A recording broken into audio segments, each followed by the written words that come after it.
And now, our feature presentation. Viewer discretion is advised.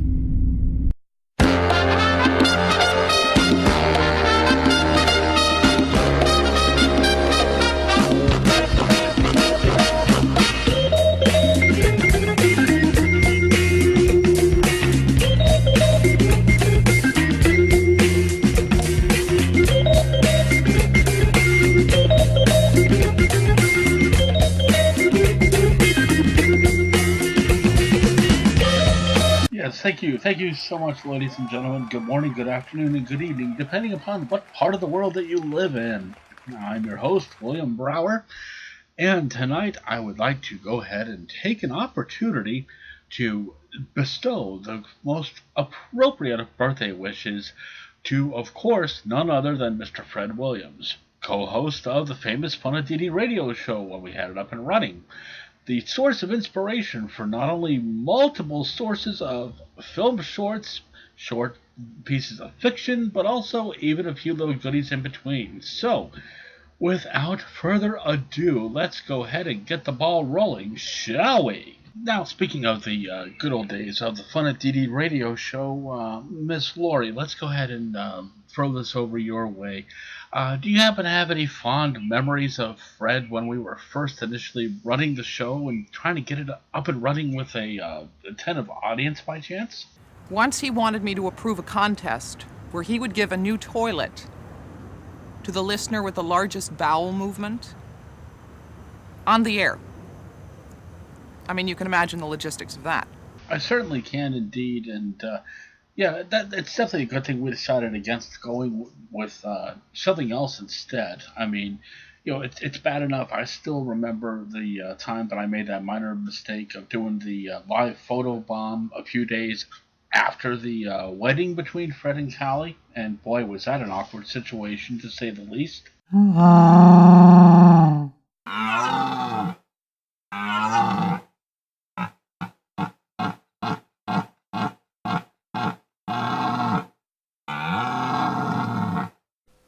Whoa, ho, ho.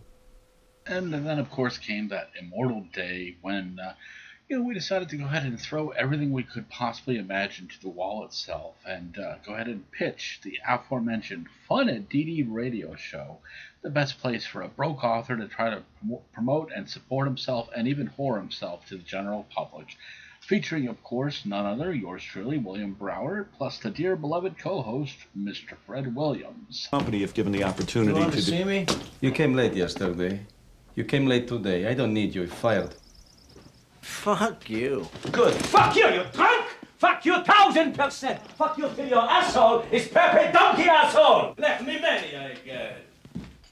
Okay, start tomorrow. For those who truly know Fred and myself, we have often been compared to the likes of none other than our personal favorites, Jake and Elwood of the Blues Brothers. So that probably would come as no surprise to most of you, as during the course of one of our early broadcasts that both Fred and I would end up performing the show live, of course, as always on the air, but with the motive of the fact that the show must go on, even if we're doing it from the back of a police squad car while being investigated and questioned by the authorities.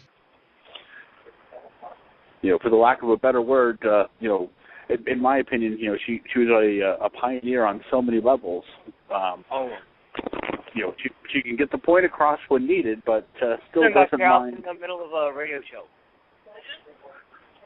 I'm in the middle of a radio show. I come back here to sit down and just... My hope is over on the other side. Okay. Are you by chance busted by the... Yeah. Are you busted by the police again? Yeah. Yeah. The whole thing's running right now. Yeah, here. Well, we will pause for a second while our co-host gets himself released from police custody.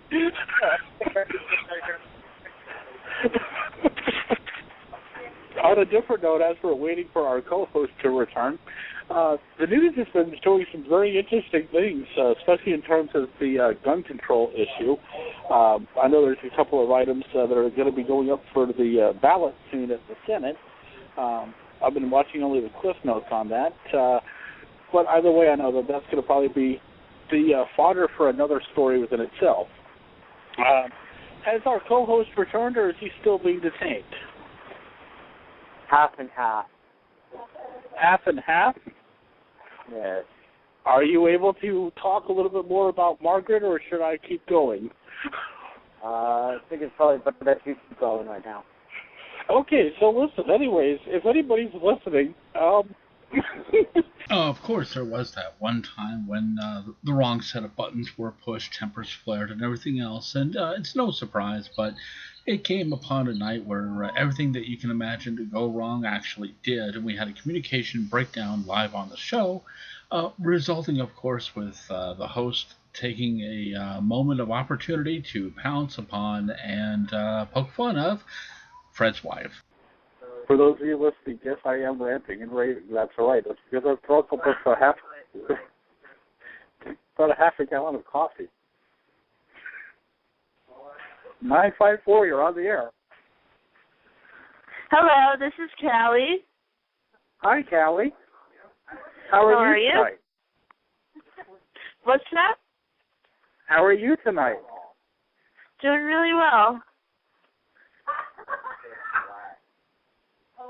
Well, that's good. What's on your mind tonight?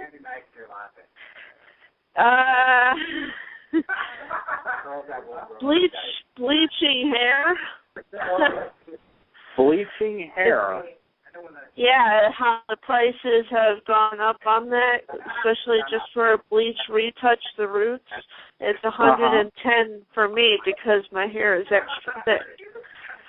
Well, and now, people don't understand why it is so expensive.